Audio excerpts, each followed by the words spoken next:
Mas masarap minsan yung versa kung kailan mo feel na maging top. Eh, ikaw ba? Usually, I'm on the bottom. Biboy Bibo! Maria Morena! Top or bottom? Ay, straight to the point naman tayo. Naka-out of guard naman ako doon. Sa ngayon naman kasi meron ng tinatawag na versa eh. Pwede kang top, pwede ka ring bottom. bottom. Alternate. alternate. Para gulong-gulong lang. Kasi minsan kapag nasa itaas ka, medyo nakakapagod, mag-e-effort ka, ikaw yung mas magalaw, Okay. ganyan. Kesa kapag bottom ka, minsan naman medyo mahirap din. Oo. Alam mo yun, medyo, ano yung galaw mo, medyo...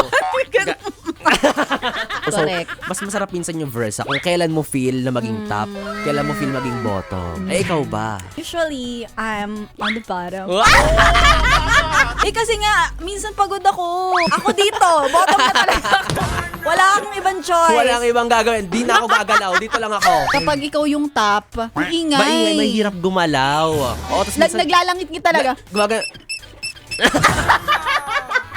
So ano ka mas madalas, sa top or sa bottom? Madalas ako top eh. Tapos yun nga, may nagreklamo kasi maingay daw. Ginagano niya yung...